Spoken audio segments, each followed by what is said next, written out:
Kumusta mga kanoys? Welcome back sa ating YouTube channel, Pilipinoises. So ngayong araw, another update naman tayo patungkol naman ito sa WPS nating mahal, ano? So yun, ang video ito ay mula kay Ken Tots. So meron itong pamagat, Ken talaga, no? So meron itong pamagat na actual video, fighter jet ng China, pinaputukan ng eroplano ng Australia sa South China Sea. So I think, sabihin na lang natin na I think papabor din sa atin to itong balitang to kasi syempre kita nyo naman nagdadagdag na naman ang kalaban ang China. So feeling talaga matibay or malakas, ano. So bago natin simulan, Kentot, supportahan nyo yan. Tapos syempre kung trip nyo ng mga ganito reaction video may kasama kayo manood, huwag nyo na rin kalimutan supportahan yung YouTube channel natin, Pilipinoises. So mga kanoisy, hindi na natin ito patatagalin pa. Simulan na natin baka gawin pa ng China. Again, ang pamagat ng video ito, actual video, fighter jet ng China, pinaputukan ng eroplano ng Australia sa South China Sea. Diyos ko, dahil tapang-tapang. So again, Kentot, Pilipinoises, like, comment, share, subscribe. Start. Well, let's start from 0 or start to 0. Diba?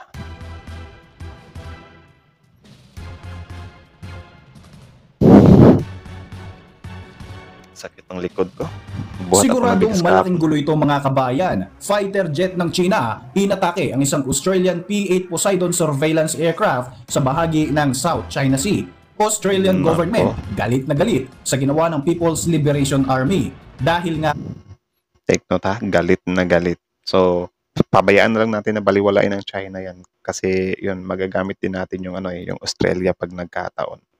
'Di ba? At least meron tayong some kind bodies. Rito ang Australia sasamahan na ang Pilipinas sa mga pagpapatrolya ng ating mga barko sa West Philippine Sea. Samantala, aircraft carrier at 2 destroyer ng Chinese Navy nang himasok naman sa teritoryong nasasakupan ng Japan. Ito ay sa kabila ng mas tumitinding tensyon sa pagitan ng dalawang bansang ito dahil din sa issue ng pang-aagaw ng China sa kanilang teritoryo. Pati Japan din, 'di ba? Sila naman yung pumapasok ngayon sa Japan. 'Di ba? Ang galing. Kapag ka sa atin, di pwede. Kapag ka sila, pwede. Beijing pumapalag na sa Estados Unidos at binigyan pa nga ng parusa ang mga American companies na nagbebenta ng military weapons sa bansang Taiwan. Ako po si Roy Zen, welcome sa Ken Thoughts. Kung hilig mo ang mga ganitong videos, mag-like at mag-subscribe para lagi kang updated sa mga susunod na upload. So yun, subscribe nyo rin Ken Thoughts, man. Original video link in the description box below. South China Sea. Mas lalo pang ang tumitindi ang tensyon sa pagitan ng China at sa mga bansang inaagawan nito ng teritoryo.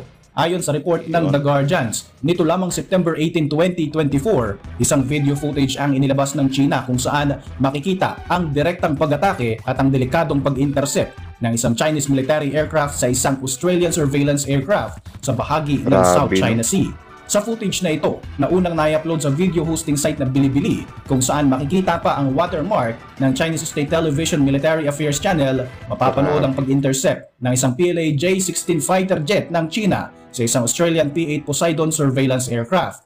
Base Hypes na yan. Inatake niya talaga, min.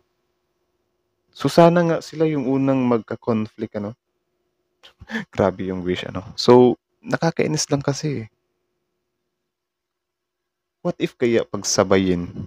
For example, ngayon, 'di ba, sabay na inuogag ng China yung mga bansa like Philippines, Malaysia, tapos Australia, tapos Japan. Nako, China. Report, ang insidente ito ay naganap sa South China Sea noon pang taong 2022. Sinabi ng tagapagsalita ng Australian Defence Force na unverified ang inilabas na video ng China at very confidential din ang mga airborne missions ng kanilang mga aircraft. Kaya naman hindi ito basta-bastang pwedeng isa-publiko dahil na rin sa mga operational security reasons. Gayunpaman, iginiit ng ADF na ang lahat ng kanilang isinasagawang hakbang sa international water at airspace ay alinsunod sa international law. Sa Chinese language video footage na ito, sinabi mismo ng piloto ng nasabing Chinese aircraft na ang Australian aircraft ay isang mortal na kaaway. Lakas ng amats, ano? Sila pa talaga yung nagpapa-victim. Noong maganap nga ang insidenteng ito way back 2022, sinabi ng defense spokesperson ng Australia na ang RAAF P-8 Poseidon surveillance aircraft na na-intercept ng Chinese fighter jet ay nagsasagawa ng routine maritime surveillance sa bahagi ng South China Sea noong Mayo ng taong ngayon. Dagdag pa ng Australia, nagresulta sa dangerous maneuver ang ginawang ito ng China na nagbigay ng banta sa kanilang eroplano at sa mga sakay nito.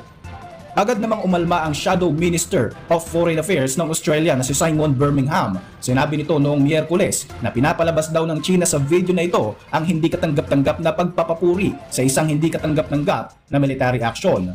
Dagdag pa ng spokesperson, Grabe, no? Nagpapuri pang mga locos. Basta talaga, ipabor sa kanila, wala eh. Gagawin nilang lahat eh. hindi lamang Australia ang ginagawa ng China na mga delikadong aksyon. Nandyan din ang ibang mga regional partners nito kagaya ng mga nakalipas nga na engkwentro ng China sa Pilipinas. Sa videong ito ay pinupuri at hinihikayat pa raw ng China ang mga responsabling aksyon ng kanilang tropa imbis na bigyan ng importansya ang relasyon nito sa mga naagrabyadong mga bansa. Dahil naman sa mga ganitong uri ng gray zone tactics ng ginagawa ng China, papalakasin na ngayon ng Australia ang kanilang presensya sa South China Sea, partikular na sa West Philippine Sea, sa pamamagitan ng mga joint maritime defense activities nito kasama ang Pilipinas. Ayon sa Magkaisa tayong lahat ha. pahayag ni Australian Ambassador to the Philippines HKU, nais ng kanilang bansa na mas palakasin pa ang mga maritime cooperative activities o MCA sa Maynila. Noong April at August ng taong ito, nakasama ng Pilipinas ang Australia, US, Canada at Japan sa isinagawang joint sales kung saan tampok ang naval forces ng ating bansa sa bahaging sakop ng ating exclusive economic zone. Noong Nobyembre ng nakaraang taon, nagsagawa naman ng kauna-unahang joint patrol ang Australia at ang Pilipinas sa pinagtatalunang teritoryo ng West Philippine Sea. Diba? Ang astig. Meron tayong ugnayan sa Australia.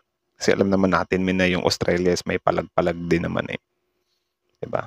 So malaking tulong sa atin na gumagawa tayo ng mga exercises. Diba? Tapos, ipapatigil ito ng mga anti-Philippines, mga pro-China. Yung sa Makabayan Black, gusto nilang ipatigil to. Paano na lang kayamin kung next election, pro-China yung maupo na naman? Edi wala na, good luck na itong mga exercises na to. Magkakaroon na naman tayo ng mga lamat sa mga bansa, mga kaibigang bansa natin. So magso-solo fight na naman tayo sa China niyan. Itong Australian Ambassador, ang issue ng West Philippine Sea ay isang regional issue kung saan damay din ang kanilang bansa. Ang South China Sea ay isang critical na daanan para sa pandaigdigang kalakalan na naghahatid ng halos 1/3 ng maritime trade sa buong mundo at nagkakahalaga nga ito ng $3 trillion. Hindi raw ito dapat angkinin ng China sapagkat ito ay isang international waters at may karapatan ng lahat sa freedom of navigation. Feel ko lang kaya gustong angkinin talaga ng China yung South China Sea daw, buong South China Sea. Baka if ever mapasa kamay nila yan, magkakaroon na ng siguro mga buwis sa lahat ng dadaan dyan. Diba? Baka magkakaroon na ng mga singilan. Kaya yan yung gusto talaga ng China. Biruin mo ba naman 1/3, diba? 1/3 ng some kind trading dyan sa South China Sea nangyayari. Diba? Tapos trillion yung usapan. Yan siguro yung hinahabol ng China or siguro isa yan sa hinahabol ng China kasi greedy sila eh. Diba? Pera lang naman yung nasa laman ng utak nila eh. Tapos yung panggagahaman. Na gustong ipagkait ng China sa international community.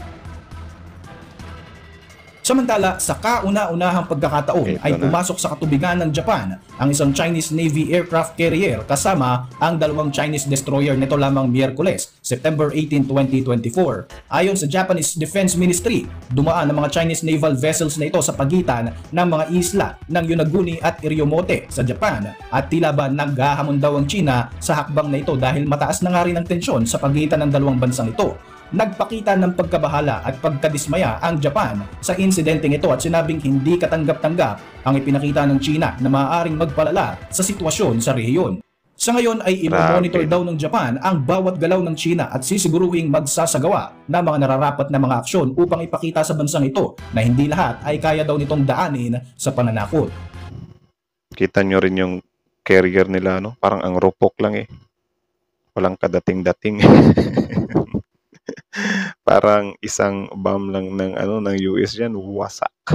Kung inyong matatandaan, noong mga nakalipas na linggo lamang ay isang Chinese aircraft naman ang namataan sa Japanese airspace. Sa mga ipinapakitang military activities ng China sa bahagi ng Japan at Taiwan, nagbibigay ito ng malaking pangamba para sa Tokyo. Kaya naman sa ngayon ay mas pinaghahandaan ng kanilang bansa ang mga posibleng banta na maaaring manggagaling sa Beijing. Dapat din kasi ipatikim din natin yung pinagagagawa ng China sa atin, ano. Like for example, yung mga barko natin na napapadpad dyan sa airspace nila, parang fini-flare nila. Yung mga barko niraram nila, binubuntutan nila. Tapos kapag ka sila pumupunta sa ibang airspace, ibang mga katubigan, okay lang. 'Di ba? Kaya siguro lumalaki din yung ulo nila eh kasi isip nila, mabuti pa tayo ano kasi kapagka napapadpad tayo sa mga teritoryo nila, wala man lang silang gagawin sa atin. Pero kapagka sila napupunta dito, of course, may karapatan tayo kasi yung security natin yung pinoprotektahan natin. Pag ganun-ganun pang mga honghing. Kung update naman tayo sa West Philippine Sea mga kabayan, hinikayat ni Senator Francis Tolentino ang Marcos administration na magrenta ng mga karagdagang mga barko o mga frigates para may maipadalang karagdagang naval assets ang ating bansa sa West Philippine Sea. Sa kasalukuyan nga ay tuloy-tuloy ang pagdagsa ng mga barko ng China sa West Philippine Sea dahil na rin ito sa pag-atras ng BRP Teresa Magbanwa sa Escoda Shoal. Dito nga ay mas lumakas ang presensya ng China sa teritoryong ito na pasok sa ating exclusive economic zone. Ayon sa Estados Unidos, illegal ang ginagawang expansion ng China at patuloy nga magiging suporta ng kanilang bansa sa Maynila lalo na sa lumalalang tensyon sa mga territorial disputes. Pero kahit pa nga dumadagsa ang mga suporta at tulong ng international community sa ating bansa, malaking problema pa rin ang kakulangan natin sa mga military assets para magsagawa ng maritime patrol sa mga teritoryong saklaw ng ating EEZ. I think hindi lang naman sa military assets ang problema or kulang ng Pilipinas eh. I think kulang din talaga tayo sa tapang, men. 'Di ba? Kasi yun, tignan niyo na lang yung pinagagagawa ng Malaysia. Yung Malaysia, oil at gas na, tinatrabaho na kahit na inaaway sila ng China. Tayo kasi Pilipinas, teritoryo pa natin, tayo pa yung takot umaksyon. 'Di ba? Anong hinihintay natin maunahan tayo ng China? 'Di ba kapag for example yung China makapagsimula ng magkuha diyan ng oil at gas, tapos puwersahan natin silang i-pull out diyan. Ang lalabas diyan, tayo na yung parang naghahanap ng gulo. 'Di ba? Kasi kinukuha na natin yung mga gamit nila eh. 'Di ba? Mas mabuti gayahin din natin yung Malaysia na trabahuin na natin 'yan. Tapos syempre kapag idadaan na naman nila ng dahas 'yan, tapos baka may deads na dyan, wala na, activate na yung MDT. Di ba? Ano bang hinihintay natin ngayon? Monitor pa lang. Nako, baka magsisisi tayo sa huli niyan. Sinabi ni Senator Tolentino na hindi daw praktikal kung bibili tayo ng mga karagdagang makinarya sa ngayon dahil bukod sa may kamahalan ay halos 5 taon pa nga bago ito mabuo. Hinikayat ng senador na kumuha ang ating bansa ng mga frigates na pwedeng rentahan mula sa mga kaalyadong bansa. Bukod sa mas madali itong maipapadala sa Pilipinas, mas mura at mas mabisang paraan daw ito para matapatan ang agresibong hakbangin ng China. Pwede din yun. Agree din ako dun. Kung talagang hindi pa talaga natin afford na bumili, kasi syempre yung mga korap is nagkalat eh. Nagkalat yung mga korap, mga mukhang pera, kaya napapabayaan yung natin. Pwede din yun. Kayo ba, agree ba kayo dun guys na mag-rent muna tayo? Since hindi pa naman talaga natin kayang bumili talaga. Comment kayo sa baba. Huwag kayong magalit ha. Nagtatanong lang naman eh. Kamakailan lamang ay pinalaga ng China ang Amerika. Sa ulat nga ng ABC News, inanunsyo ng Beijing ang pagpapataw nito ng sanctions sa siyam na American Defense Company na nagbebenta ng mga military weapons sa Taiwan na ayon sa bansang China ay bahagi daw ng kanilang teritoryo at nagbantang muli itong kukunin kahit pag gumamit pa sila ng puwersa. Talaga ba? Pinapakialaman nyo yung Taiwan? Ayaw nga ng Taiwan sa inyo eh. Sinusuka nga kayo ng Taiwan eh. Tapos ngayon, yan yung gagamitin yung pang-sanction sa US. Ito na naman guys. Ito na naman yung China. Tigas-tigasan na naman. May pa-sanction. Sanction na namang nalalaman. Which is, yan. Related talaga yan sa depensa. Tapos alam nyo kung ano yung ginawa ng China nung sinanction yung trade nila sa trades? Nag-iiyak. Kakasuhan daw nila yung sa World Trade Organization. 'Di ba? Ay nako, epal talaga men. Kapag ka sila pwede talaga eh. Tapos kapag ka ibang bansa, bawal.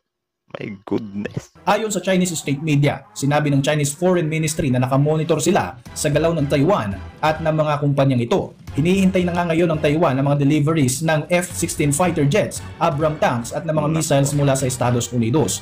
Ang pagpapataw ng sanctions ng China ay matapos nga ang mga pag-pressure nito sa Taiwan at ang pag-uutos nito sa US na tigilan na ang pagsuporta sa Taipei sa deklarasyon nito ng kalayaan. Takot lang kayo eh. Takot lang kayo na madagdagan yung kalaban Freeze nyo na sa ngayon ang mga property ng siyam na defense firm ng US sa China at ipinagbawal na nga ang anumang transaksyon ng mga ito. Ang mga apektadong kumpanya ay ang Sierra Nevada Corporation, Stick Rudder Enterprises, Cubic Corp, S3 Aerospace, Tcom Limited Partnership, Texor, Planet Management Group, Act 1 Federal at ang Exovera. Para sa inyong mga reaksyon, mag-iwan lang ng komento sa ibaba ng video na ito. At So, yun lang naman muna. So, yun, ang video ito ay mula kay Ken Tots. So, supportahan nyo yan, Ken Tots. Original video link in the description box below. Panoorin nyo rin yung mga videos niya, men. So, i-subscribe nyo rin. So, kita nyo naman yun. Malinaw pa sa klaro yun. Ay, nako, grabe. Ang tibay talaga ng mukha ng bansang tumin. Biruin nyo, pati desisyon ng Taiwan pinapakialaman. Ngayong alam naman natin na yung Taiwan ay ayaw na talaga sa kanila eh. 'Di ba? Hindi na nga sila nirerespeto ng Taiwan eh. Tapos ang gusto nila, gamitin pa rin yung Taiwan na kesyo sa kanila. Tapos gagamitin pa nila na may pa-sanction pa silang nalalaman. 'Di ba? Ano yun, China? Parang trip nyo lang gumante. Gagamitin nyo yung feeling nyo, kakampi nyo, hindi naman. Ganun na ba talaga kadesperado? Ha? Ganun na ba talaga kadesperado? Eh di gawin nyo. Mag-sanction kayo. Tingnan natin kung pakikinggan kayo ng Taiwan. 'Di ba? Kung sa pananakot naman ng Taiwan, wala na, immune na yung Taiwan. Sawa na sa pananakot. Actually, yung Pilipinas lang naman talaga yung natatakot pa sa inyo until now eh. 'Di ba? Ewan ko kung natatakot pa talaga yan or baka may something. According sa mga kababayan natin na mga pro-China daw yung iba na pumuprotekta sa Pilipinas. Kuno. 'Di ba? Parang hindi daw nagpapahalata pero parang pro-China daw yung mga galawan. Ewan ko kung totoo yun. Yun lang naman yung napapansin ng mga taong bayan or mga kababayan natin. Grabe. Nakakatawa lang isipin na sila pa talaga yung may pa-sanction. Tapos ngayon, yung Russia, Australia, I think yun, 2022, so 2 years ago. Yun yung pinagagawa nila sa sa aircraft ng Australia, So yun, malinaw. Wala na talaga, men. Nagdagdag na naman talaga ng samkin kalaban itong bansang to. Di talaga nila iniisip na time will come kapag ka napuno na itong mga bansang to. Or baka nga kahit isang bansa lang na i-trigger nila. Wala na, damay-damay na to. Kayo ba guys, if ever lang naman na halimbawa magkaroon ng tawag dyan, conflict yung Japan at yung yung China, payag ba kayo na tutulong tayo sa kanila? Kahit ba, magpadala tayo ng mga soldiers or kagamitan or ba? Agree ba kayo doon na tutulong tayo sa kanila? Para syempre, if ever tayo naman yung nasa sitwasyon, free din tayo to accept or matulungan din tayo ng mga bansang yan. Parang give and take, kumbaga ba? Or kung pwede nga, if ever na grabe talaga yung sasapitin natin sa bansang yan, di ba, why not yung India, yung Malaysia, yung Australia, Japan, Taiwan, South Korea, magkaisa ba? US pa. Meron pa palang US. Di ba? Top of the top. Nandyan pa yung US pala. Top of the top. Do you think may palag talaga yung China niyan? Ang lakas ng trip eh. Sila na nga yung wala sa tama. Sila pa yung ang lakas ng tama, di ba? Ay, nako. So, ayun lang naman muna guys. So, kayo naman masasabi nyo dito. Comment down below. Tapos yun, pag-usapan natin yan sa comment section. So, again, Ken Tots, Filipino IC. Like, comment, or subscribe. Filipino IC is out.